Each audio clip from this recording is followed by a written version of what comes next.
All right, a very good morning from DTRTI Lucknow to all the participants of this webinar. And I'm Arvind Mishra, Deputy Director of DTRTI Lucknow, Deputy Director 1,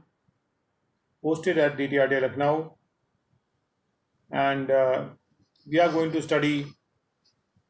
from section 115 BAC and see what is given in this section. It is a newly introduced section which was introduced by the Finance Act 2020 and which we are aware that it was passed in this year, and it is applicable with effect from 1/4/2021.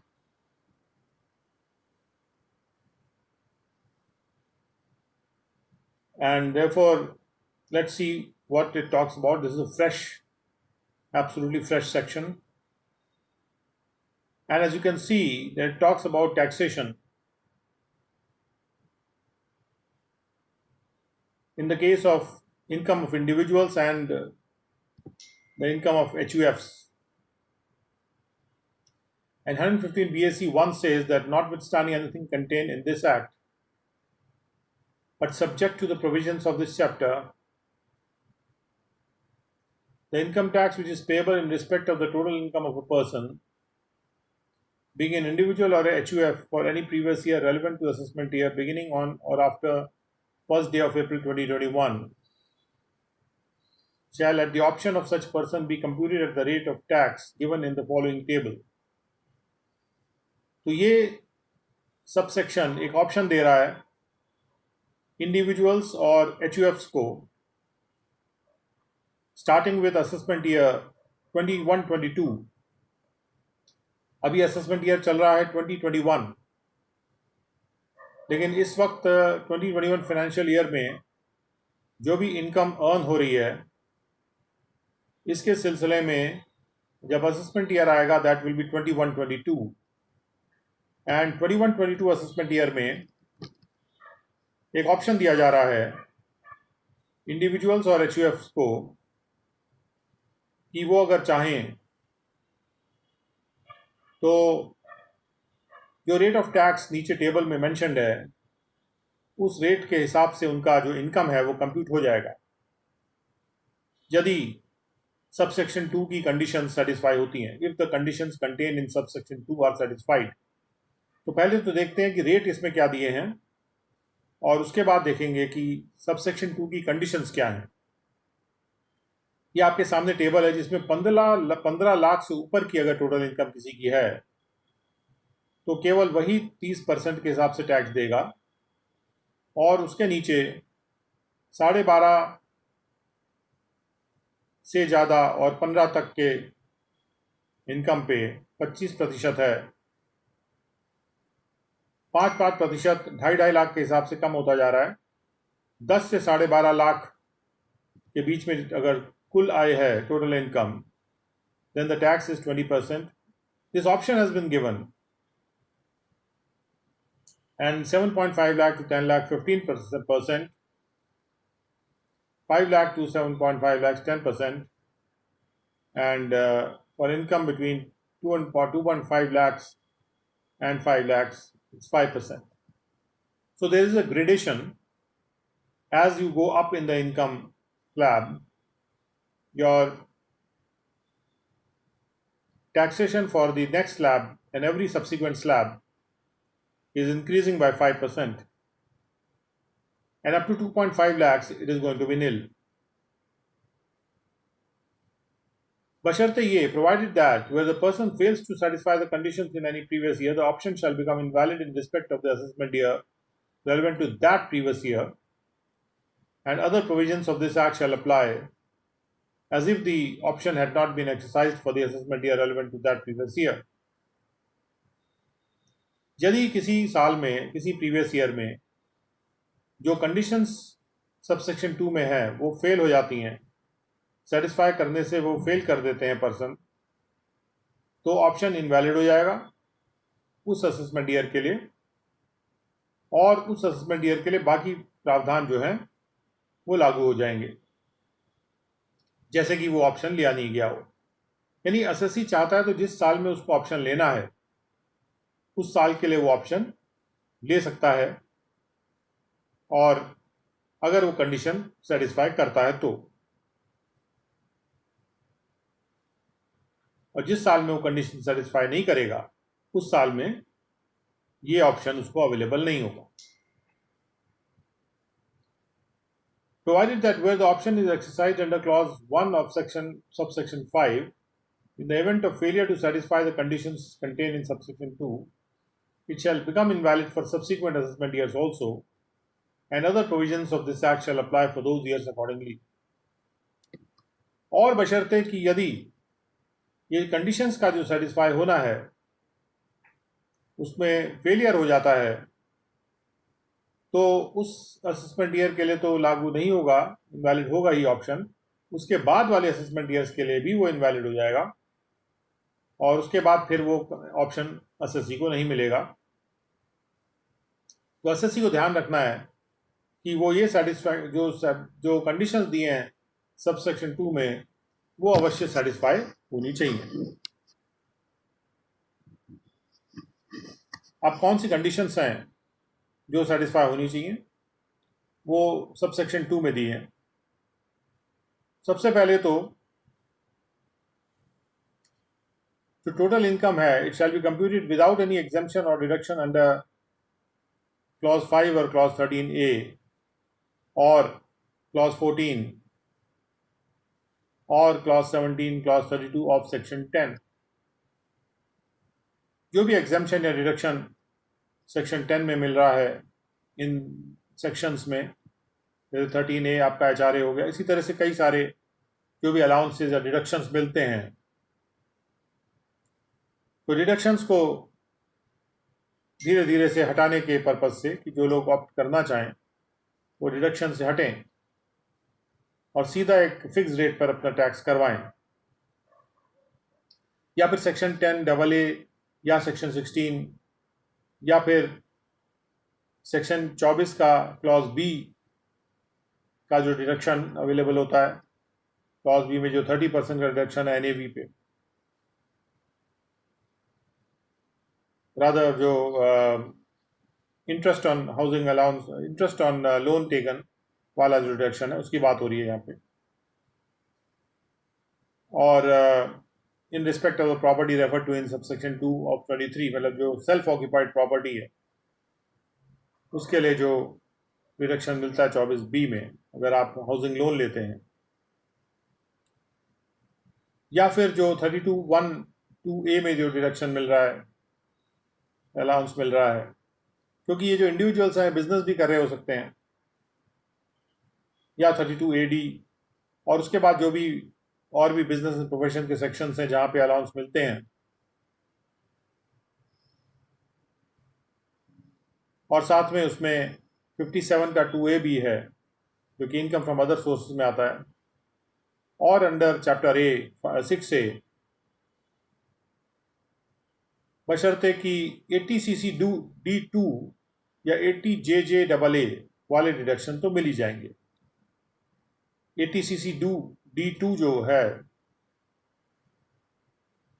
उसका उस deduction को देख लेते हैं। 80CC D2 में अगर central government कोई contribution करती है, यदि सेंट्रल गवर्नमेंट या कोई भी और एम्प्लॉयर अगर कोई कंट्रीब्यूशन करता है एसएससी के पेंशन अकाउंट में, तो एसएससी को ये डिडक्शन मिलता है of the whole of the amount to the extent of 14%, जहाँ पे सेंट्रल गवर्नमेंट कर रही है या फिर अगर दूसरा एम्प्लॉयर कोई कर रहा है तो 10% ऑफ द सैलरी। ये डिडक्शन जरूर मिलेगा जो सेंट्रल गवर्नमेंट के या एम्प्लॉयर का कंट्रीब्यूशन का डिडक्शन है, ये डेफिनेटली मिलेगा, लेकिन बाकी और कोई डिडक्शन चैप्टर 6A में उस केस में अलाउ नहीं होगा।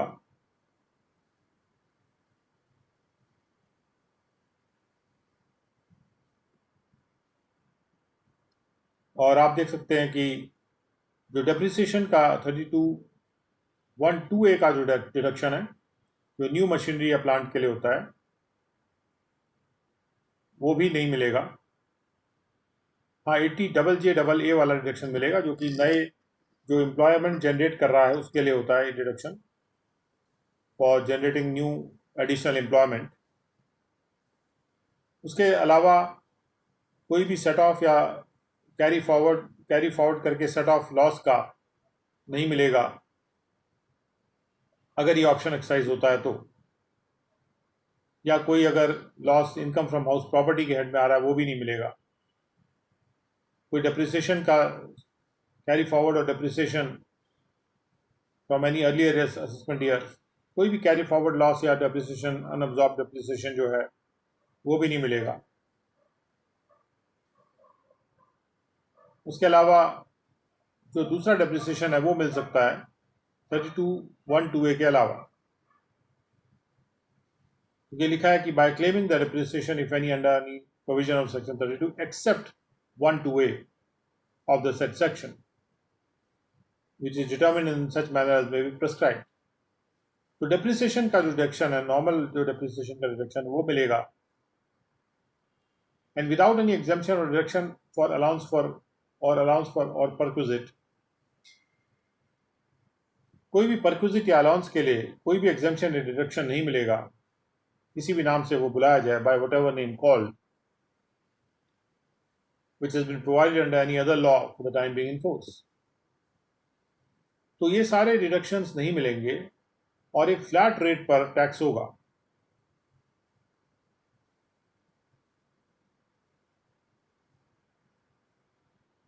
उसके बाद the loss and depreciation referred to in clause 2 of subsection 2 shall be deemed to have been given full effect. और ये मान लिया जाएगा कि कोई भी लॉस या जो कोई डेप्रिसिएशन था उसको पूरा इफेक्ट दे दिया गया है, और इसके सब्सिक्वेंट ईयर में भी वो लॉस या डेप्रिसिएशन नहीं मिलेगा, and no further deduction for such loss or depreciation shall be allowed for any subsequent year. Provided that where there is a depreciation allowance in respect of block of assets which has not been given full effect to prior to the assessment year beginning on first day of April 2021, corresponding adjustment shall be made to the written down value of such block of assets as on the first day of April 2020 in the prescribed manner, if the option under section 5 is exercised for a previous year relevant to the assessment year beginning on the first day of April 2021. अगर कोई ऐसा depreciation allowance था जो adjust नहीं हुआ था किसी भी ब्लॉक ऑफ एसेट्स का 21-22 असेसमेंट ईयर से पहले, और वो डेप्रिसिएशन अलाउंस बचा हुआ था, तो जो रिटन डाउन वैल्यू है ब्लॉक ऑफ एसेट्स की as on first day of April 2020 में, उस रिटन डाउन वैल्यू में प्रिस्क्राइब मैनर में एडजस्टमेंट कर दिया जाएगा अगर ऑप्शन एक्सरसाइज की जाती है 21-22 से। तो जब भी ये बात आती है कि प्रिस्क्राइब मैनर में एडजस्टमेंट किया जाएगा, इसका मतलब कोई रूल आएगा और उस रूल के तहत ये बताया जाएगा कि कौन सा एडजस्टमेंट यहाँ पे किस तरह से ये एडजस्टमेंट किया जाना है। फ्रैंकली स्पीकिंग, अगर हम रिटन डाउन वैल्यू में अगर फर्दर कोई डेप्रिसिएशन अलाउ नहीं कर रहे हैं और जो डेप्रिसिएशन क्लेम किया गया था और डेप्रिसिएशन अलाउंस अलाउ कर दिया गया रहा था पहले, लेकिन वो एडजस्ट नहीं हो पाया या सेट ऑफ नहीं हो पाया और इसलिए वो कैरी फॉरवर्ड होके आ रहा है, अब जब हम कह रहे हैं कि हम वो डेप्रिसिएशन अलाउंस नहीं अलाउ करेंगे, तो उसका असर ये होता है कि जो रिटन डाउन वैल्यू है उस ब्लॉक ऑफ एसेट्स की बढ़नी चाहिए। तो उसके अनुसार कैसे वो एडजस्ट होगा, मतलब किस तरह से कॉरस्पॉन्डिंग एडजस्टमेंट किया जाएगा, इसके बारे में रूल आएगा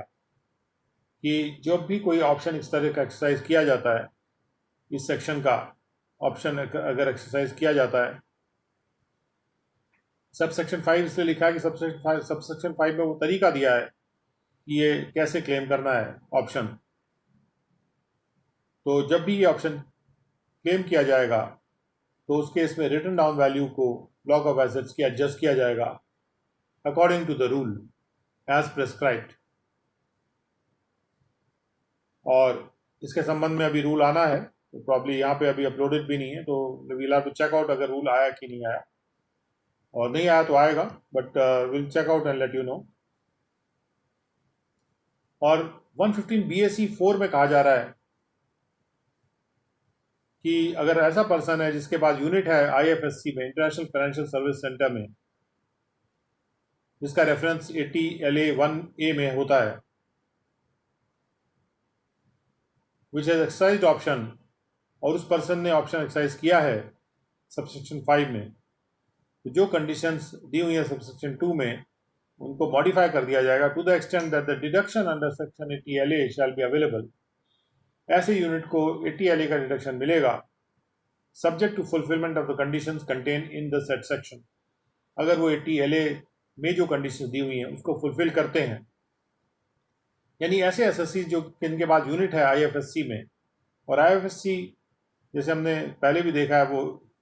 इकोनॉमिक जोन जो है, स्पेशल इकोनॉमिक जोन, उसमें बनाए जाते हैं, और उनके लिए 80 LA का डिडक्शन अवेलेबल होता है, जिसमें कि उनका पूरी की पूरी इनकम जो है, अगर वो बैंक है तो पहले से 5 सालों में पूरी इनकम और अगले 5 सालों में 50% इनकम एग्जेम्प्ट होती है, और अगर वो कोई और सेंटर है, बैंक नहीं है, तो उसमें 100% भी मिलता है, जैसे कि 80 LA में प्रिस्क्राइब्ड है। तो 80 LA का बेनिफिट डिनाई नहीं किया जा रहा। 80 LA के वजह से अगर किसी का 100% डिडक्शन मिल के और उसका प्रॉफिट ज़ीरो हो जा रहा है, then that will be applicable, और क्योंकि वो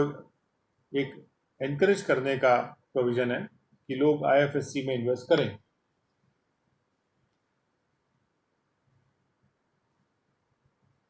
और उसके बाद जो यूनिट वर्ड यहाँ यूज़ किया गया है, इसकी definition special economic zones act से ली गई है।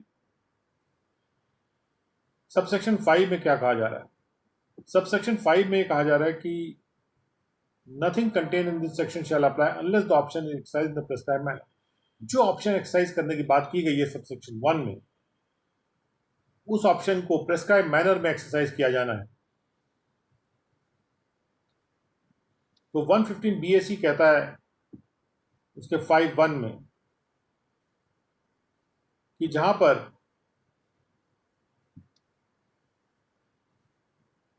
वो पर्सन है जिसके पास बिजनेस या प्रोफेशन की इनकम है, तो वो पर्सन एक्सरसाइज करेगा option before the due date specified in 139(1), जो कि रिटर्न फाइलिंग की ड्यू डेट है। Due date for furnishing the return of income for any previous year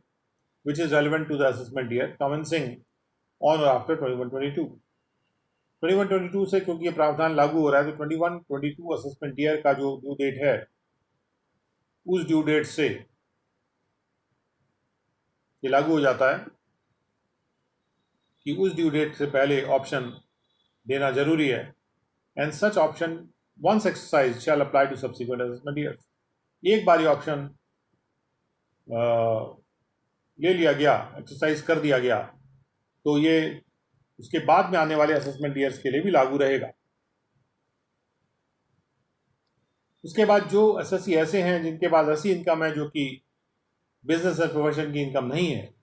having income other than the income refer to in clause 1, वो लोग अपने return के साथ along with the return of income जो furnish की जानी 139(1) के तहत किसी भी प्रीवियस ईयर के लिए relevant to the assessment year, उस रिटर्न ऑफ इनकम के साथ वो ऑप्शन अप्लाई करेंगे। Provided that the option under clause 1 once exercised for any previous year can be withdrawn only once for a previous year other than the year in which it was exercised, and thereafter the person shall never be eligible to exercise option under this section except where such person ceases to have any income from business or profession, in which case option under clause 2 shall be available। यहाँ ये कहा जा रहा है कि कोई भी व्यक्ति जो क्लॉज 1 में, सबसेक्शन 5 के क्लॉज 1 में अगर जिसने ऑप्शन एक्सरसाइज की है, एक बार उसने वो ऑप्शन एक्सरसाइज कर दी, यानी once exercise for the previous year, और एक्सरसाइज करने के बाद अगर वो उसको विड्रॉ करना चाहता है तो जिस साल में उसने एक्सरसाइज की थी ऑप्शन, उसके अलावा किसी और प्रीवियस ईयर में अगर वो विड्रॉ करना चाहता है उस ऑप्शन को, तो एक बार एक मौका उसको मिलेगा, ओनली वंस। और एक किसी भी ऐसे प्रीवियस ईयर के लिए जो वो प्रीवियस ईयर ना हो जिसमें उसने शुरू में एक्सरसाइज की थी ऑप्शन, उसके ऑब्वियसली उसके बाद वाले किसी प्रीवियस ईयर में वो उस ऑप्शन को विड्रॉ कर सकता है। लेकिन एक बार अगर वो उसको एक्सरसाइज कर लेता है, उसको विड्रॉ कर लेता है, तो उसके बाद वो कभी भी एलिजिबल नहीं होगा। The person shall never be eligible कि वो उस ऑप्शन को एक्सरसाइज करे इस सेक्शन में। उसके बाद वो कभी एलिजिबल नहीं होगा उसके लिए, सिवाय जहाँ पर उस पर्सन के पास बिजनेस या प्रोफेशन में कोई आय ही ना रह जाए। और अगर उसके पास कोई आय ही नहीं रह जाती है तो उसको 5(2) का जो ऑप्शन का बेनिफिट है वो मिल सकता है, और वो 5(2) के तहत ऑप्शन एक्सरसाइज कर सकता है।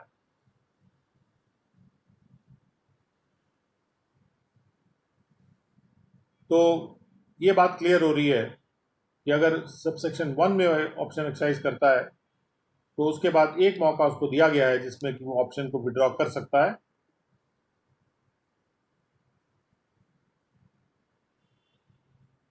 क्योंकि जैसा ये कहा जा रहा है यहाँ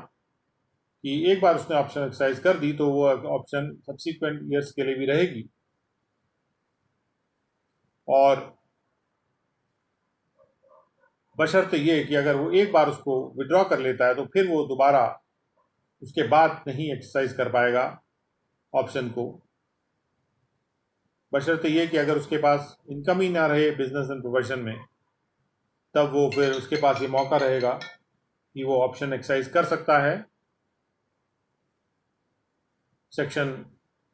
मतलब ये क्लॉज 2 के तहत वो एक्सरसाइज कर सकता है, क्योंकि क्लॉज 2 उन इनकम्स के लिए है जिनमें बिजनेस या प्रोफेशन की इनकम है ही नहीं। तो जब भी उसके पास कोई और इनकम होती है जो बिजनेस एंड प्रोफेशन की नहीं थी, तो जब भी वो इनकम होती है और बिजनेस बिजनेस एंड प्रोफेशन में अगर कोई इनकम नहीं होती है उसकी, तो फिर वो ये 5(2) के ऑप्शन को एक्सरसाइज कर सकता है।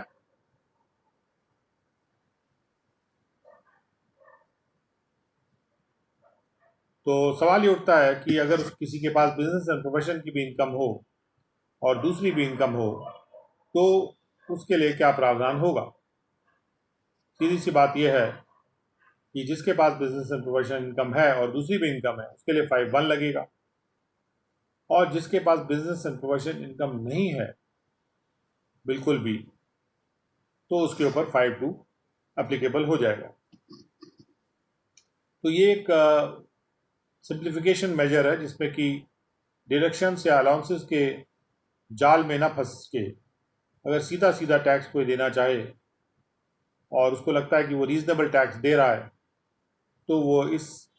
सेक्शन के प्रावधानों का इस्तेमाल 21-22 असेसमेंट ईयर से कर सकता है। और इसके लिए उसको 80CC-D2 का बेनिफिट जरूर मिलेगा, 80JJAA का भी मिलेगा, और 32 के डेप्रिसिएशन का बेनिफिट भी मिलेगा। लेकिन हालांकि जो अनअब्जॉर्ब डेप्रिसिएशन या unabsorbed loss set off carry forward नहीं मिलेगा, और 80LA1A का 80LA का बेनिफिट मिलेगा, और भी कोई और अलाउंसेस उसको अलाउ नहीं होंगे। तो अलाउंसेस को हटा के अगर सीधा सीधा वो टैक्स देना चाहे, ऑप्शन एक्सरसाइज करना चाहे, तो इस सेशन में इसको एक मौका दिया जा रहा है, सिंप्लीफाइड वे में वो अपना टैक्स दे सकता है। इसमें एक क्लैरिफाई करना पड़ेगा कि जैसे 2.5 लाख से 5 लाख के बीच में 5% है, तो उतने रेंज में उतना ही 5% का ही टैक्स होगा, चाहे आदमी के पास इनकम कितनी भी हो। तो ये ग्रेडेशन वे में टैक्स कैलकुलेट होगा। पहले 2.5 लाख पे 0, उसके अगले 2.5 लाख पे 5%। जैसे 2.5 लाख का 10% होता है 25,000, तो 5% होगा 12,500 रुपये, और अगले 2.5 लाख पे 10% यानी 25,000, तो करीब 37,500 टैक्स होगा 7.5 लाख तक के इनकम के ऊपर। इसी प्रकार से अगले 2.5 लाख पे 15% और ऐसे टैक्स करके बढ़ता जाएगा और अल्टीमेटली 30% के ऊपर जो 15 लाख से ऊपर की टोटल इनकम है उस पर 30% टैक्स होगा। तो अगर जैसे किसी के पास 15 लाख इनकम है तो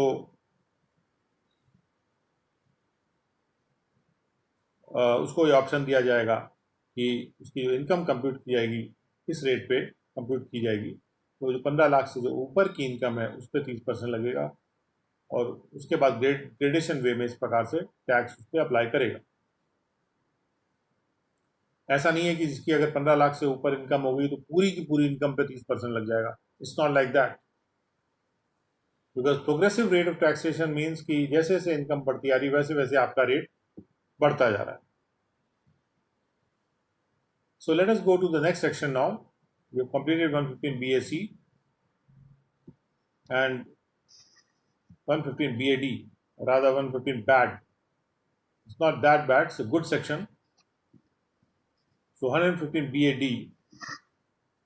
is also applicable from 1/4/2021, that is from assessment year 21-22. कई बार लोग पूछते हैं कि अगर विद इफेक्ट फॉर्म लिखा होता है तो ये कैसे पता चलेगा कि असेसमेंट ईयर कौन सा है। तो ये कॉन्टेक्स्ट से पता चलता है और प्रोविजन से पता चलता है। 115 BAD1 टैक्स की बात की जा रही है रेसिडेंट कोऑपरेटिव सोसाइटीज के केस में। सिंप्लीफिकेशन मेजर है, notwithstanding anything contained in this act but subject to the provisions of this chapter. The income tax which is payable in respect of the total income of a person being a cooperative society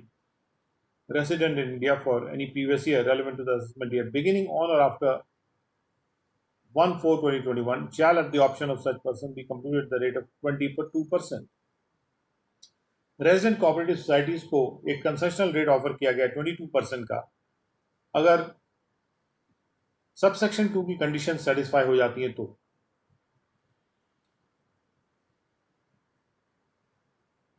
और बशर्ते ये provided that where the person fails to satisfy the conditions in computing its income in any previous year. Income को compute करते वक्त अगर वो व्यक्ति इन conditions को सेटिस्फाई नहीं करता है तो ऑप्शन उसका इनवैलिड हो जाएगा उस असेसमेंट ईयर के लिए और उसके बाद में आने वाले असेसमेंट ईयर्स के लिए भी। और उस केस में दूसरे प्रावधान जो एक्ट के हैं वो अप्लाई कर जाएंगे, जैसे कि उसने उस ऑप्शन को एक्सरसाइज नहीं किया था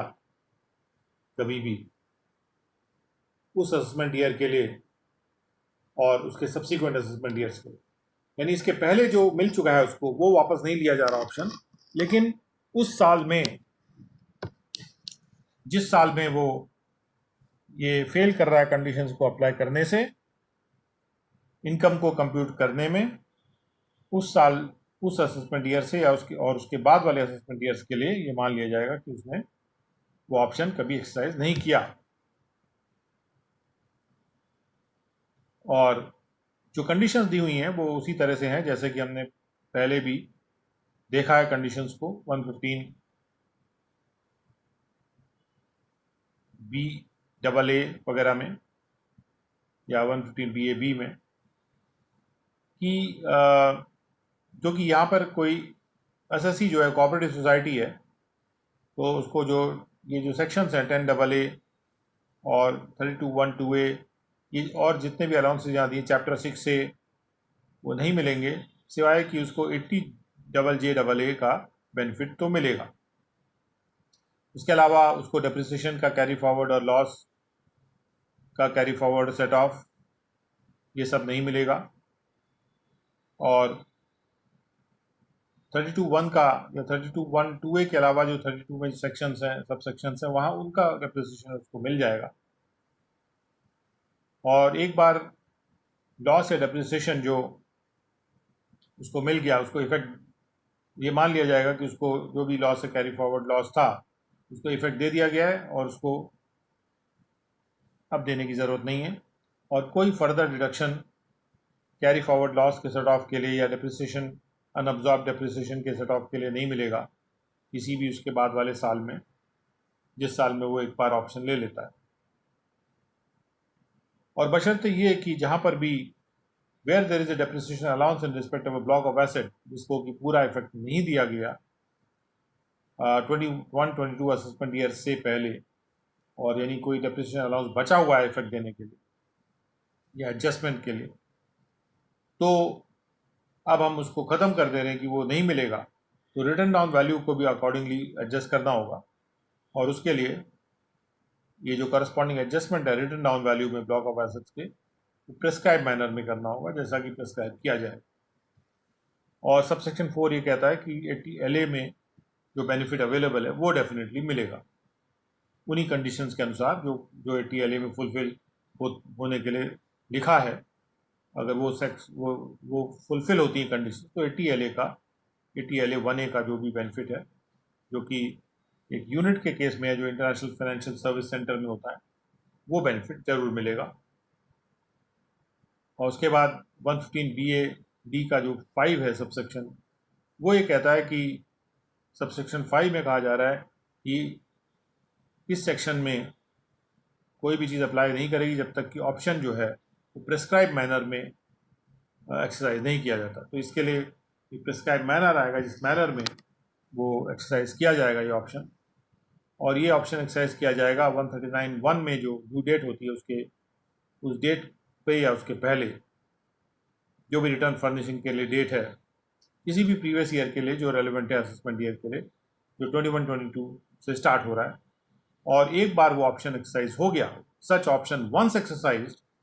शैल apply to subsequent assessment years, वो ऑप्शन सब्सिक्वेंट असेसमेंट ईयर्स पर भी अप्लाई करेगा। और जैसा ऊपर दिया है कि अगर वो कंडीशंस अप्लाई नहीं करती हैं तो उसके बाद कंडीशन सेटिस्फाई नहीं होती तो उस साल और उसके बाद वाले सालों में वो ऑप्शन अप्लाई नहीं करेगा, और वैसे तो अप्लाई करेगा। और बशर्ते ये कि एक बार ऑप्शन एक्सरसाइज कर दिया गया किसी प्रीवियस ईयर के लिए तो उसके बाद उसको सब्सिक्वेंटली उस ऑप्शन को विड्रॉ नहीं किया जा सकता एसएससी के द्वारा कि उसी साल के लिए या किसी और प्रीवियस ईयर के लिए वो एसएससी जो कोऑपरेटिव सोसाइटी है, रेसिडेंट कोऑपरेटिव सोसाइटी, उसको विड्रॉ नहीं कर सकती। और ये option non resident cooperative societies के लिए नहीं है, only for the cooperative societies who are resident in India, कि वो 22% पे अपना टैक्स कटवा सकते हैं बिना कोई अलाउंस डिडक्शन लिए हुए, जो अलाउंस डिडक्शंस मेंशन्ड है सब सेक्शन 2 में। अब इसके बाद चलते हैं आगे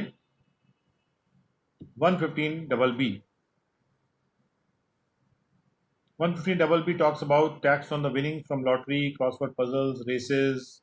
रेसेस में जिसमें हॉर्स रेस भी शामिल है, card games and games of any sort, किसी भी तरह की गेम्स, किसी भी तरह प्रकार की गेम्स या गैम्बलिंग जो जुआ वगैरह होता है, या बेटिंग शर्त लगाना, जो शर्त लगाना ऑफ एनी फॉर्म और नेचर, किसी भी रूप या प्रकृति का शर्त लगाना व्हाटसोएवर, किसी भी तरह का। 115BB ये कहता है कि where the total income of an SSC includes any income by way of winnings from any lottery or crossword puzzle or race, including horse race, not being an income from the activity of owning and maintaining race horses। ये game के सिलसिले में है, अगर कोई व्यक्ति race horses को own कर रहा है और मेंटेन कर रहा है और वो किराए विराए पे दे रहा है जैसे घोड़े वगैरह, तो उस पर ये सेक्शन अप्लाई नहीं करता। ये सेक्शन तभी अप्लाई करता है जो विनिंग्स आ रही हैं हॉर्स रेस में भाग लेने से, उसमें पैसा वैसा लगाते हैं घोड़ों पे, या कोई भी कार्ड की गेम है, कोई भी तरह की गेम है जो कार्ड की ना भी हो, कोई डिजिटल गेम जैसे आजकल होती हैं वो भी हो सकती हैं, या gambling betting of any form of nature whatsoever. तो इनकम टैक्स जो उस पर पे होगा वो इस प्रकार से पे होगा, shall be the aggregate of, यानी ऐसा एसएससी है जिसकी टोटल इनकम में ये सारी इनकमों में से कोई भी अगर इनकम है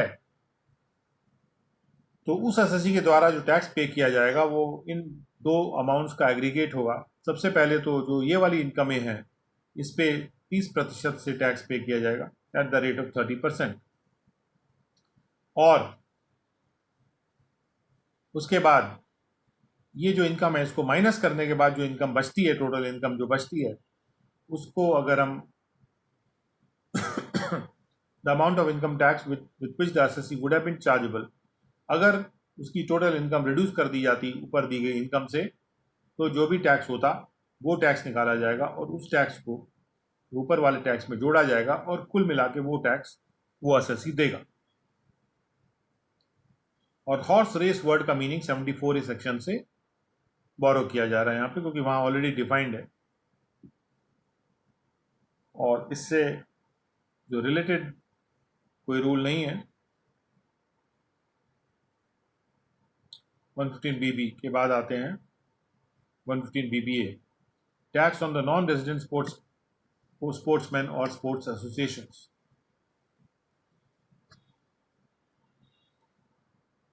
Where the total income of an assessee being a sportsman, including an athlete who is not a citizen of India and is a non-resident। और अगर एक ऐसा स्पोर्ट्समैन है जो कि इंडिया का सिटीजन भी नहीं है और साथ में वो नॉन रेजिडेंट भी है और उसकी इनकम में अगर शामिल है इनकम जो कि वो रिसीव कर रहा है या रिसीवेबल है उसके द्वारा by participation in India in any game, India में किसी गेम में पार्टिसिपेट करना चाहता है वो, other than a game in the winnings where from are taxable under section 115 BB और स्पोर्ट, वो ऐसी गेम में पार्टिसिपेट करता है जो कि 115 बीबी में मेंशन गेम के अलावा कोई गेम है। 115 बीबी ऑलरेडी इसके पहले हमने डील कर लिया है, इसमें गेम ऑफ एनी सॉर्ट की बात कर रहे हैं। उनके अलावा अगर कोई किसी और गेम में वो पार्टिसिपेट करता है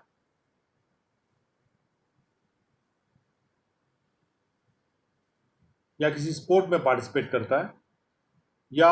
वो एडवर्टीजमेंट में से इनकम ले रहा है या कोई आर्टिकल कंट्रीब्यूट कर रहा है किसी भी गेम के रिलेशन में या स्पोर्ट के रिलेशन में इंडिया में या किसी भी न्यूज़पेपर में, मैगजीन में, जर्नल में इंडिया में अगर वो आर्टिकल कंट्रीब्यूट कर रहा है,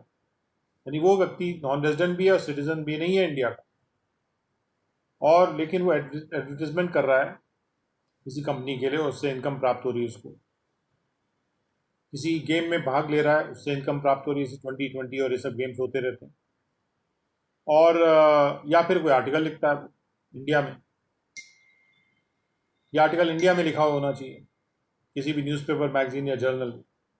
और उससे अगर इनकम वो डिराइव करता है, ये तो पहले कैटेगरी हुई पर्सन की जिस पर ये सेक्शन अप्लाई करेगा।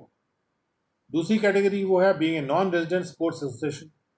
कोई स्पोर्ट्स की एसोसिएशन है या इंस्टीट्यूशन है जो नॉन रेजिडेंट है और उसमें शामिल है any amount which is guaranteed to be paid और payable to such association,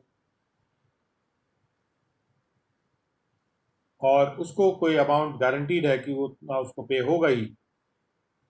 in relation to any game other than a game the winnings from which are taxable under BB। तो ये sports association होती है जैसे board of control of India और भी board of control of cricket for India या और भी दूसरे बोर्ड या संस्थाएं हैं जिनको एक गारंटीड राशि मिलती है कि इतना लोग देखेंगे दर्शक तो इतनी राशि उनको मिलेगी, एक गारंटीड राशि मिलती है। तो भले ही गारंटेड राशि भी मिले या कोई भी उनकी इनकम हो इसके अलावा, as a non resident sports association या इंस्टीट्यूशन कोई इनकम हो रही है तो उस पर ये सेक्शन अप्लाई करता है। या वो व्यक्ति कोई एंटरटेनर है जो कि इंडिया का सिटीजन नहीं है और नॉन रेजिडेंट भी है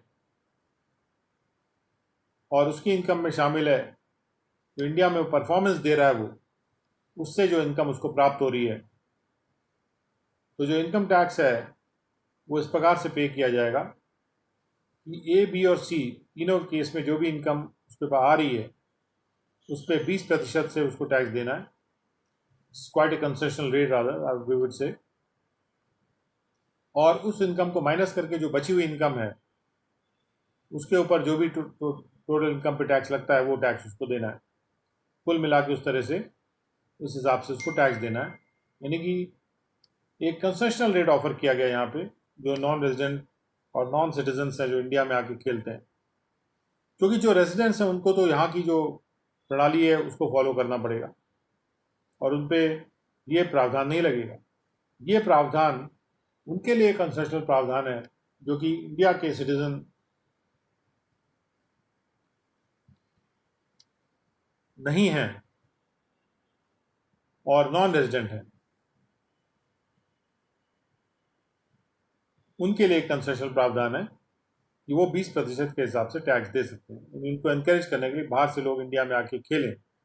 या कोई एंटरटेनमेंट करें या एडवर्टीजमेंट करें, यहाँ के इकोनॉमी में भाग लें, और उसके बाद उस पर एक प्रोवाइजो है कि बशर्ते कि कोई डिडक्शन नहीं दिया जाएगा इन रिस्पेक्ट ऑफ एनी एक्सपेंडिचर या अलाउंस। इस अमाउंट पे कोई एक्सपेंडिचर या अलाउंस का डिडक्शन नहीं दिया जाएगा। और अगर हम ए, बी और सी में जो भी इनकम कैलकुलेट कर रहे हैं या कंप्यूट कर रहे हैं, and 115 BBA2 says that it shall not be necessary for the assessee to furnish under 139(1) a return of his income if his total income in respect of which he is assessable during the previous year consisted only of the income referred to in clause A, B और C। अगर उस व्यक्ति के पास केवल ए, B और सी clause में income आ रही है और कोई इनकम नहीं आ रही है इंडिया से, कोई इनकम वो और प्राप्त नहीं कर रहा, तो फिर उसको रिटर्न भरना ज़रूरी नहीं है। उसकी टोटल इनकम में केवल वही इनकम है जो कि 1 ABC में ऊपर है, यानी वो एंटरटेनर है या फिर एसोसिएशन है या फिर स्पोर्ट्समैन है, और जो भी टैक्स डिडक्टेबल था वो डिडक्ट कर लिया गया रहा है। यानी उसकी इनकम से अगर टैक्स भी डिडक्ट हो गया चैप्टर 17B के प्रावधानों के अनुसार, और उसके पास और कोई इनकम नहीं है, उसकी टोटल इनकम में और कोई इनकम शामिल नहीं है सिवाय 1 ABC में जो इनकम मेंशन है इनमें से कोई इनकम के, तो फिर उसके लिए एक सिंप्लीफिकेशन मेजर है कि he need not file any return of income because उसका टैक्स तो ऑलरेडी कट गया और हमें मिल गया।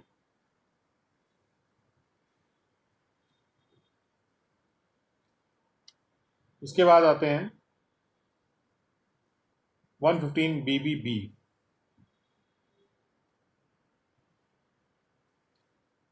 115 BBB talks about tax on the income from units of an open-ended equity-oriented fund of the UTI or of other mutual funds। UTI या दूसरे mutual funds के जो equity oriented open ended fund होते हैं। ओपन एंडेड फंड ऐसा fund होता है जिसमें कभी भी आप निवेश कर सकते हैं, कभी बाहर निकल सकते हैं। Where the total income of an assessee includes any income from units of an open-ended equity-oriented fund of UTI or of a mutual fund, the income tax which will be payable will be unit से जो भी income आ रही है उस पर 10% से tax देना है, और उसको घटाने के बाद जो भी इनकम आती है उस पर जो भी टैक्स लगता है वो देना है। And nothing contained in subsection 1 shall apply in relation to income from units of an open-ended fund and unit trust of India or mutual fund arising after the 31st day of March 2003. So this provision has been discontinued after 31st day of March 2003, and it is no longer applicable after 31st day of March 2003. So 31st March 2003 के बाद अगर कोई income कमा रहा है, यानी कि हम कह सकते हैं कि 3-4 प्रीवियस ईयर से या 4-5 असेसमेंट ईयर से ये प्रावधान खत्म कर दिया गया। और जहाँ तक कि म्यूचुअल फंड नाम की बात आ रही है, open ended equity oriented fund क्या होता है या यूटीआई क्या है, उन सब की डेफिनेशंस 115T के एक्सप्लेनेशन से दी जा रही है। So let's go to now 115 BBC।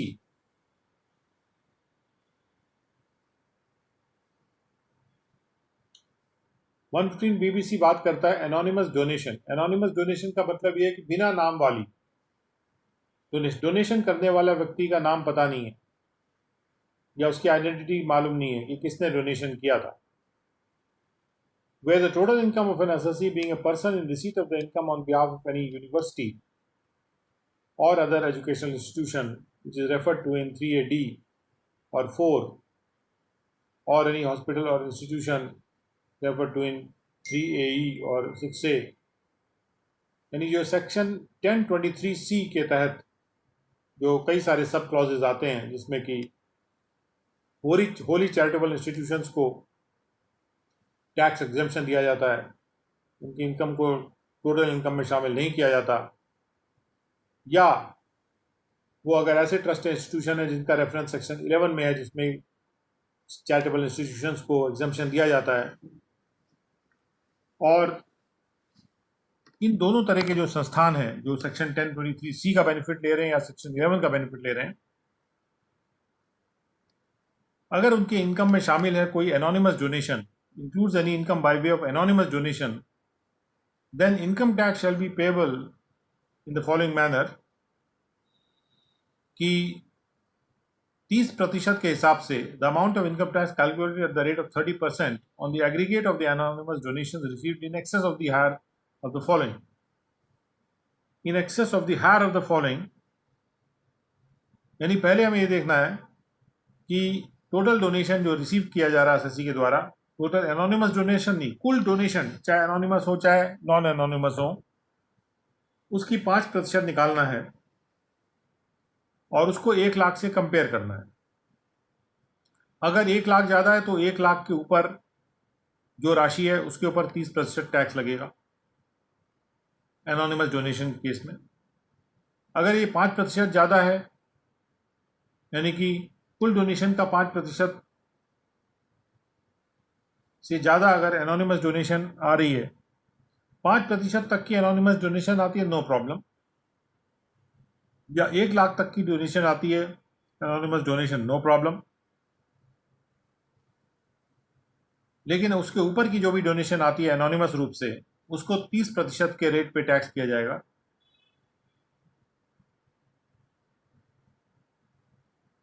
क्योंकि एक तरह का टैक्स अवॉइडेंस का भी तरीका होता है, जिनके पास ब्लैक मनी है वो ऐसी संस्थाओं को डोनेशन दे देते हैं और वो टैक्स होते नहीं है, तो वो उस पैसे को उनको अपनी कमीशन काट के वापस कर सकते हैं। तो इस तरह की मिस्चिफ को रोकने के लिए कि 5% तक तो कुल डोनेशन का अगर एनोनिमस है तो उसको टैक्स नहीं किया जाएगा अगर सेक्शन 11 या 1023C का बेनिफिट मिला ही हुआ है, लेकिन उसके ऊपर जो भी एनोनिमस डोनेशन है उसको टैक्स किया जाएगा एट द रेट ऑफ 30%। या तो एनोनिमिटी के बारे में क्लियर कर दे वो संस्था कि वो डोनेशन किसने दी है, and this can be a matter of really examination and investigation. कई हो सकता है कि वो झूठे नाम दे दें और इसको इन्वेस्टिगेट करने की ज़रूरत पड़ सकती है। Now, the provisions of subsection 1 shall not apply to any anonymous donation received by any trust or institution created or established wholly for religious purpose. देखिए, कोई भी ट्रस्ट या इंस्टीट्यूशन अगर पूर्णतः रिलीजियस पर्पस के लिए बना हुआ है, तो जैसे मंदिर है, मस्जिद है, कुछ भी है, वहाँ पे लोग आके चढ़ावा चढ़ा रहे हैं या कोई डोनेशन दे रहे हैं, तो वो आदमी अपने एनोनिमिटी रखता है और उससे ये नहीं पूछा जाता कि किसने डब्बे में पैसा डाला।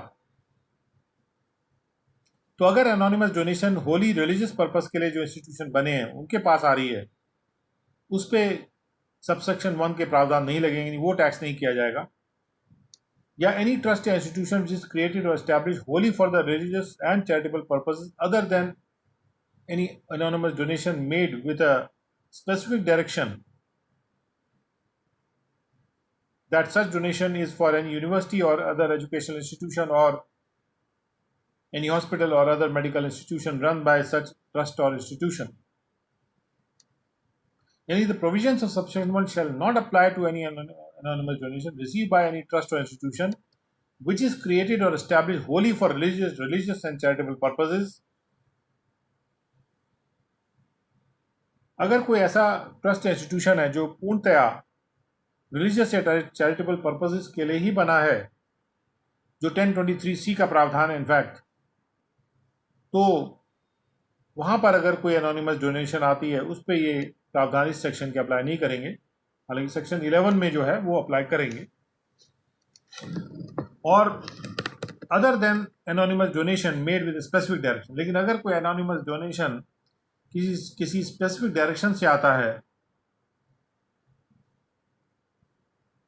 कि ये डोनेशन जो है ये किसी यूनिवर्सिटी के लिए है या किसी एजुकेशन इंस्टीट्यूशन के लिए है या किसी हॉस्पिटल या मेडिकल इंस्टीट्यूशन के लिए है जो कि चलाया जा रहा है उस ट्रस्ट या इंस्टीट्यूशन के द्वारा, यानी अगर स्पेसिफिक करके दिया जा रहा है ये डोनेशन इस पर्पस के लिए ही है, तो उसके ऊपर इस सेक्शन के प्रावधान लग जाएंगे और उस केस में 30% टैक्स हो जाएगा। लेकिन वैसे कोई और अगर ट्रस्ट या इंस्टीट्यूशन है जो कि पूर्णतया रिलीजियस या चैरिटेबल पर्पस के लिए बना हुआ है, उसके पास अगर कोई एनोनिमस डोनेशन बिना किसी स्पेसिफिक डायरेक्शन के आता है, तब वो टैक्स नहीं होगा इस सेक्शन के तहत। लेकिन अगर स्पेसिफिक डायरेक्शन दिया हुआ है कि ये पर्टिकुलर यूनिवर्सिटी या एजुकेशन इंस्टीट्यूशन के लिए है जो चलाया जा रहा है उसी ट्रस्ट के द्वारा, या पर्टिकुलर मेडिकल इंस्टीट्यूशन या हॉस्पिटल के लिए है जो चलाया जा रहा है उस ट्रस्ट के द्वारा या उस इंस्टीट्यूशन के द्वारा, स्पेसिफिक डायरेक्शन से अगर एनोनिमस डोनेशन आ रहा है तो ये मान लिया जाता है कि वो एनोनिमस नेचर का डोनेशन नहीं है, लेकिन उसको एनोनिमिटी प्रदान की जा रही है, तो इसलिए वहां पर उसको हम टैक्स कर लेंगे, क्योंकि झूठे ही उसको एनोनिमस बनाया जा रहा है। तो कोई स्पेसिफिक डायरेक्शन दे रहा है तो एनोनिमस होने का उसका कोई पर्पस नहीं, क्योंकि अगर वो उस पर नहीं लगाया जाएगा तो वो व्यक्ति कैसे पता लगाएगा कि इसको वहां लगाया गया कि नहीं लगाया गया, because he is anonymous. Anonymous तरीके से जो भी दे के आ रहा है रिलीजियस या चैरिटेबल पर्पस के लिए जो इंस्टीट्यूशन बनी है उसको फंड, तो वो ये नहीं तय कर सकता इसको कहाँ लगाया जाएगा, क्योंकि जैसे वो तय करने लगेगा तो उसकी आइडेंटिटी डिस्क्लोज हो जाती है। अब आते हैं 115 बीबीसी 3 पर। इस सेक्शन के पर्पस से एनोनिमस डोनेशन वर्ड को डिफाइन किया जा रहा है कि वो एक वॉलंटरी कॉन्ट्रीब्यूशन है जो स्वयं योगदान देते हैं लोग, जिसका रेफरेंस किया गया है 24(2)A में, सेक्शन 2 के, जहां पर where a person receiving such contribution does not maintain a record of their identity, और जो भी पर्सन कंट्रीब्यूशन रिसीव कर रहा है वो आइडेंटिटी का रिकॉर्ड नहीं रखता है, indicating the name and address of the person making such contribution and such other particulars as may be prescribe. जो भी प्रेस्क्राइब पर्टिकुलर्स हैं उसको रखने का ज़रूरत नहीं है, अगर या मतलब ज़रूरत है लेकिन वो प्रेस्क्राइब पर्टिकुलर्स को नहीं रख रहा, अगर जो भी प्रेस्क्राइब पर्टिकुलर्स हैं उसके नहीं रख रहा नेम एंड एड्रेस वगैरह के, और वो वॉलंटरली किया हुआ कंट्रीब्यूशन है, ज़बरदस्ती नहीं लिया गया, तो जैसे स्कूल में बच्चों से फीस ली जाती है, अगर उसका नहीं भी वो जो फीस ली जाती है तो वो ज़बरदस्ती ली जाती है, तो उसको वो वॉलंटरी नहीं होती है। वॉलंटरी वो है जो स्वयं ही दिया जाए, मांगने पर दिया देने वाली चीज़ वॉलंटरी नहीं है। तो इसलिए एनोनिमस डोनेशन जो डेफिनेशन है, it should be a voluntary contribution, और ये 224(2)A में आनी चाहिए, यानी कि वो इनकम है, और क्योंकि 224 में इनकम्स डिफाइंड है और उसमें वॉलंटरी कॉन्ट्रीब्यूशन भी एक जगह डिफाइंड है, इंक्लूडेड है, और पर्सन जो रिसीव कर रहा है वो कोई रिकॉर्ड नहीं रख रहा आइडेंटिटी का, जिसमें कि नाम है, एड्रेस इंडिकेट कर रहा हो, जो भी प्रिस्क्राइब पर्टिकुलर्स उसको रखने चाहिए वो रख नहीं रहा, तो वो डोनेशन एनोनिमस हो जाएगी उस केस में। तो एनोनिमस डोनेशंस को यहाँ पे टैक्स करने का प्रावधान है, ये एक लिमिट से ऊपर के। उसका आते हैं 115(BB)D। 115(BB)D says the tax on certain dividends received from foreign companies। Foreign companies से जो भी डिविडेंड आ रहा है, जहां पर टोटल इनकम असेसी की, जो कि इंडियन कंपनी है, असेसी एक इंडियन कंपनी है, और उसकी जो टोटल इनकम है उसमें शामिल है कोई भी इनकम जो कि डिविडेंड डिक्लेयर किए गए हैं, डिस्ट्रीब्यूट किए गए हैं या पेड किए गए हैं पे किए गए हैं बाय स्पेसिफाइड फॉरेन कंपनी। और स्पेसिफाइड फॉरेन कंपनी वो फॉरेन कंपनी है जिसमें कि इंडियन कंपनी 26% या उससे ज़्यादा की नॉमिनल वैल्यू जो है, जो नाम की वैल्यू है इक्विटी शेयर कैपिटल की, उसका 26% से ज़्यादा वो इंडियन कंपनी उस फॉरेन कंपनी में होल्ड कर रही है। भाई जो इंडियन कंपनीज फॉरेन कंपनीज में 26% से ज़्यादा की ओनरशिप या इक्विटी होल्ड करेगी, उसका कुछ ना कुछ कंट्रोल तो रहेगा ही ऐसी कंपनी के ऊपर। तो अगर इंडियन कंपनी उससे उस फॉरेन कंपनी से जो स्पेसिफाइड फॉरेन कंपनी है जिसमें उसकी शेयर होल्डिंग है 26% से ज़्यादा की या उस 26% की, और उस कंपनी से वो अगर कोई डिविडेंड प्राप्त करती है जो कि डिक्लेयर, डिस्ट्रीब्यूट या पे किया गया स्पेसिफाइड फॉरेन कंपनी के द्वारा, तो इनकम टैक्स जो होगा इस प्रकार से पे किया जाएगा कि जो डिविडेंड है उस पर 15% के हिसाब से टैक्स होगा, और उसके उस डिविडेंड को माइनस करने के बाद जो भी इनकम बचती है उस पर जो भी टैक्स लगता है अकॉर्डिंग टू अदर प्रोविजंस वो टैक्स होगा। इन दोनों का एग्रीगेट अमाउंट टैक्स होगा ऐसे एसएससी के केस में, जो कि एक इंडियन कंपनी है। तो जिससे कि जो इंडियन कंपनीज बाहर की फॉरेन कंपनीज में कोई स्टेक रखे हैं वो जो डिविडेंड प्राप्त कर रही हैं वो इंडिया में उस पर टैक्स दें 15% के हिसाब से। Notwithstanding anything contained in this act, no deduction in respect of any expenditure allowance. इस डिविडेंड पे कोई भी एक्सपेंडिचर या अलाउंस का डिडक्शन नहीं मिलेगा। और डिविडेंड का मतलब 222 में डिविडेंड जैसे डिफाइन किया गया है, लेकिन 222E उसमें से हटाया गया है। 222E is not included here. So in case you want to again refer to section 222 and check out 222E. तो डिविडेंड की परिभाषा 222 में दी है, और 222E में जो परिभाषा है उसमें कोई भी कंपनी कोई पेमेंट करती है जो ऐसी कंपनी ना हो जिसमें पब्लिक सब्सटेंशियली इंटरेस्टेड हो, यानी प्राइवेट कंपनी हो एक तरीके से, या और वो कंपनी कोई भी ऐसी राशि पे करती है चाहे वो राशि उसके एसेट्स का पार्ट हो या नहीं भी हो, और ये पेमेंट वो अगर 31 मई 1987 के बाद करती है, और ये पेमेंट अगर वो एडवांस या लोन के रूप में करती है, अगर वो पेमेंट एडवांस या लोन के रूप में करती है किसी शेयर होल्डर को, और वो शेयर होल्डर एक बेनिफिशियल ओनर है शेयर्स का जो कम से कम 10% की होल्डिंग रखे है, not less than 10% of the voting power, और उस शेयर होल्डर को अगर कंपनी कोई पेमेंट करती है, प्राइवेट कंपनी जो शेयर होल्डर 10% से ज़्यादा का पावर रखे है, 10% या उससे ज़्यादा का, या किसी ऐसे कंसर्न को पेमेंट करती है जिसमें ये शेयर होल्डर मेंबर है या पार्टनर है और जिसमें उसका एक सब्सटेंशियल इंटरेस्ट है,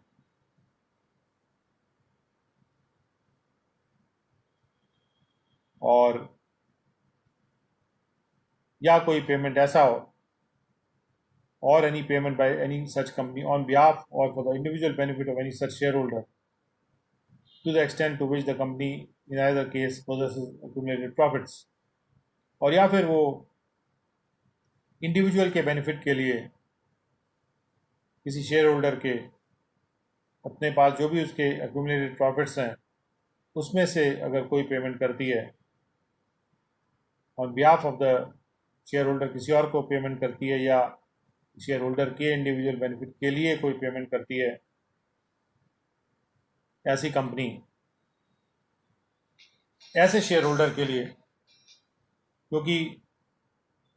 वो जो शेयर होल्डर है वो ऐसा शेयर होल्डर है जो कि 10% से कम का जिसके पास वोटिंग पावर नहीं है, यानी कि 10% या उससे ज़्यादा का वोटिंग पावर उस शेयर होल्डर के पास रखा हुआ है,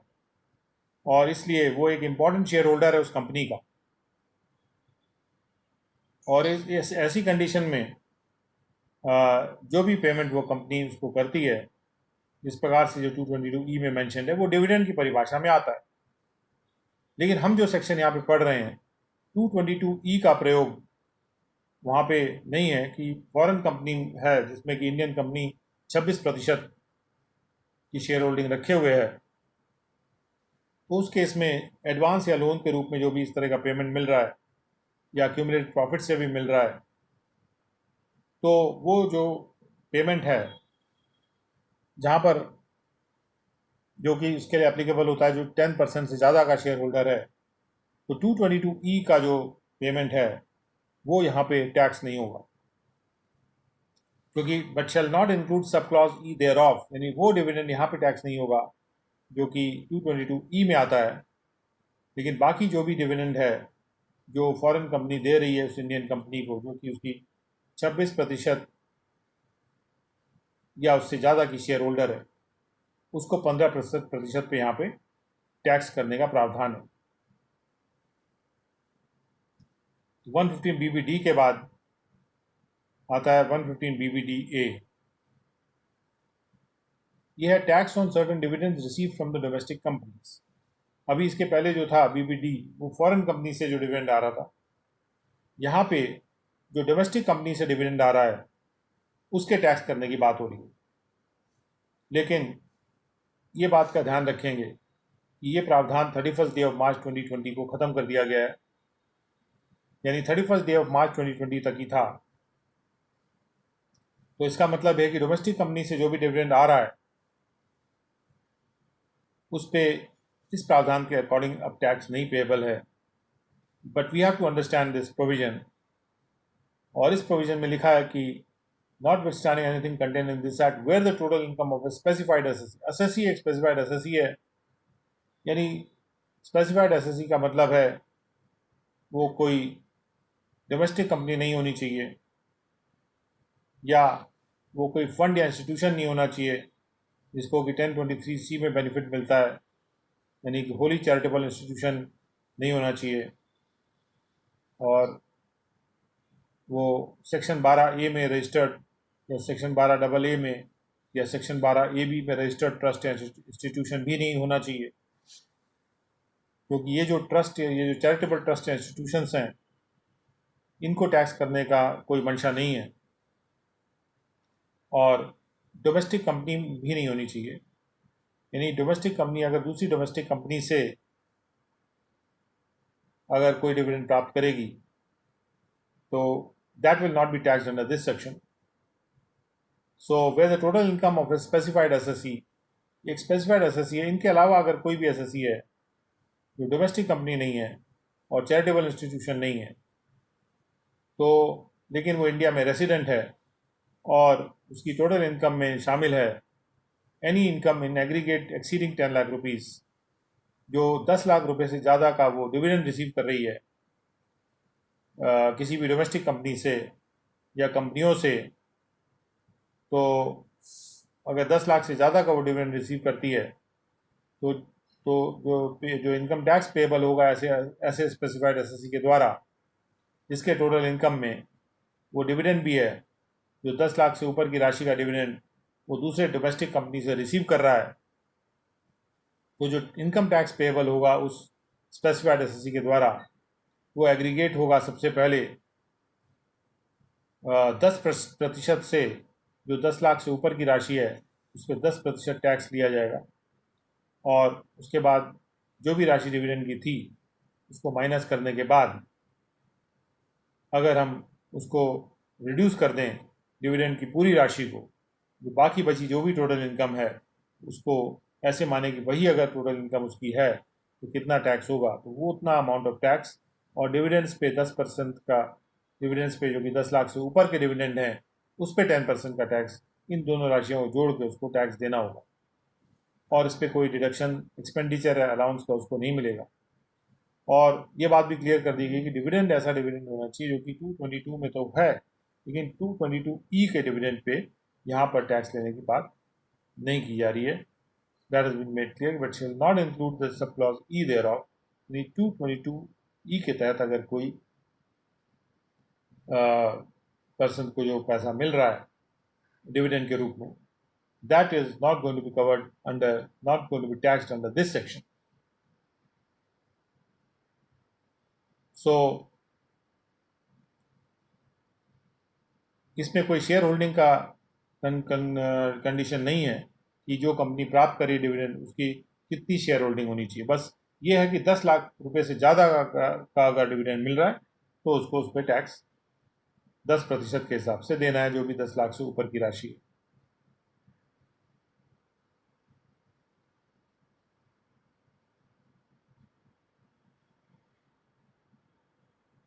और उसके बाद हमारे पास 3 सेक्शंस और बचे हुए हैं, लेकिन ये सेक्शन इम्पॉर्टेंट है और इसको भी समझना बहुत ही ज़्यादा आवश्यक है। जैसे tax on income refer to in 68, 69, 69A, 69B, 69C और 69D। इनकम जो रेफर की जा रही है वो अनएक्सप्लेन कैश क्रेडिट हैं, अनएक्सप्लेन इन्वेस्टमेंट हैं, जो 68 से लेकर 69D तक के प्रावधान हैं उनमें आते हैं। तो जहाँ पर भी एसएससी की टोटल इनकम में इन प्रावधानों के तहत जो इनकम रेफर की जा रही है वो इनकम है, और उस इनकम को वो रिफ्लेक्ट कर देता है अपनी रिटर्न ऑफ इनकम में अंडर सेक्शन 139 में। यानी इसके पहले की कोई इनकम उसने कमाई हो, अब वो इनकम आज की तारीख में वो डिक्लेयर कर रहा है और अपने रिटर्न में शो कर देता है कि इतना इनकम मेरा था जो मैंने पहले नहीं शो किया, और जिसका स्रोत वगैरह मैं नहीं बताना चाहता हूँ या मेरे पास नहीं है। या फिर वो ऐसी इनकम है जिसको असेसिंग ऑफिसर ने डिटरमिन किया इन सेक्शंस में और एसएससी ने खुद डिक्लेयर नहीं किया, item income not covered under clause A, तो जो इनकम टैक्स पे किया जाएगा उस पर 60% के हिसाब से पे किया जाएगा। ए और बी में जो भी इनकम है, चाहे असेसिंग ऑफिसर खुद ढूंढे तय करे या फिर एसएससी उसको डिक्लेयर करे, बात एक ही है। 60% टैक्स दिया जाएगा, और उसके अलावा जब उसको माइनस कर देंगे तो बाकी बची जो इनकम है उस पर जो भी टैक्स पड़ता है वो भी टैक्स देना होगा। And notwithstanding anything contain in this act, no deduction in respect of any expenditure allowance, और इन इनकम्स पे कोई भी एक्सपेंडिचर या अलाउंस का बेनिफिट नहीं दिया जाएगा। ये बात यहाँ पे साफ कर दी गई है। This is a very important provision कि जो लोग अपनी ब्लैक मनी डिक्लेयर करना चाहते हैं वो 60% टैक्स देके डिक्लेयर कर दें।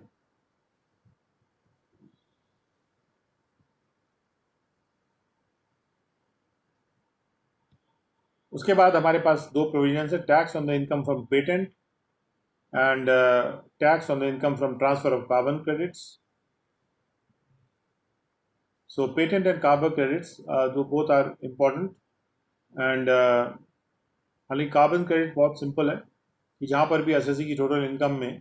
कोई ऐसी इनकम है जो कि कार्बन क्रेडिट के ट्रांसफ़र से आ रही है, यानी एसएससी के पास कार्बन क्रेडिट्स हैं और वो उनको ट्रांसफ़र कर देता है और उससे उसको पैसा प्राप्त होता है, तो जो भी इनकम उसके पास आती है कार्बन क्रेडिट के ट्रांसफ़र से वो 10% से टैक्स होगी, और बाकी जो बची हुई इनकम नॉर्मल रेट से टैक्स होगी।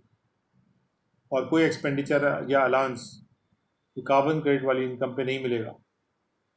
और कार्बन क्रेडिट की जो डेफिनेशन है उसका मतलब है कि reduction of 1 ton of carbon dioxide,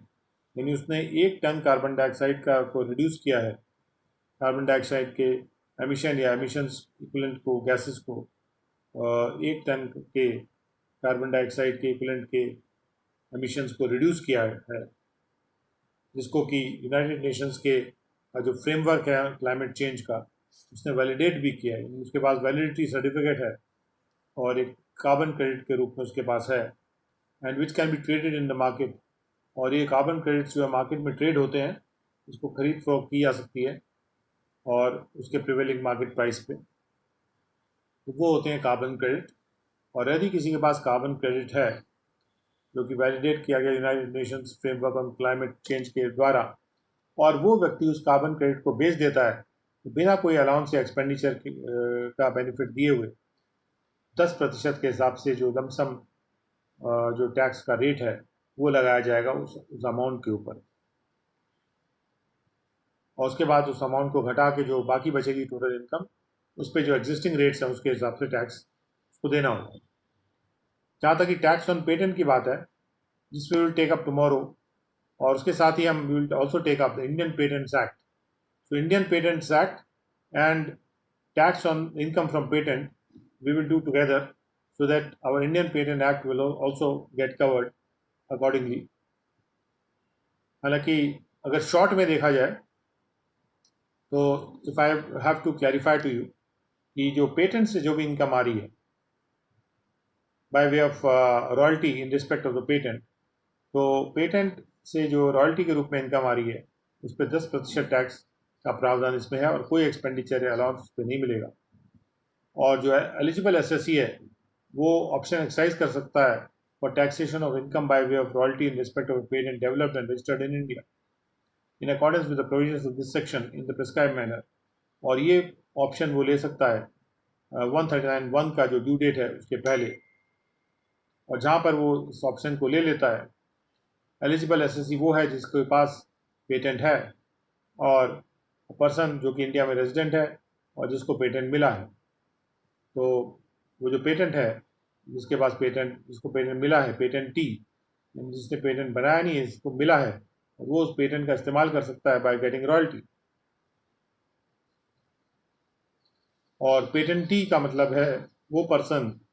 जो कि ट्रू और पहला इन्वेंटर है उस इन्वेंशन का। Patentee means the person being the true and first inventor of the invention whose name is entered on the patent register। ये इसको मिला नहीं है, इसने खुद बनाया है वो invention. He is the first, patentee is the first inventor. Let me clarify once again. He has not received the patent from somebody. He is the first inventor. He is the true and the first inventor of the invention, जिसका नाम patent register में लिखा हुआ है as the पेटेंटी, और ये नाम patents act के अनुसार लिखा हुआ है, और उसमें वो हर पर्सन शामिल है जो कि ट्रू और फर्स्ट इन्वेंटर है उस इन्वेंशन का। जहाँ पर भी एक से ज़्यादा भी पर्सन रजिस्टर्ड हो सकते हैं पेटेंटी के रूप में। अगर एक से ज़्यादा हैं तो वो हर व्यक्ति जो उसमें शामिल है वो पेटेंटी माना जाएगा, जो पहला और सच्चा इन्वेंटर है उस इन्वेंशन का, जब भी कोई इन्वेंशन होती है उसके रिस्पेक्ट में। और रॉयल्टी वर्ड को भी डिफाइन किया गया है। Royalty in respect of patent means consideration जो रिसीव की जाती है एक्सेप्ट द कैपिटल गेन्स का जो कंसिडरेशन होता है, या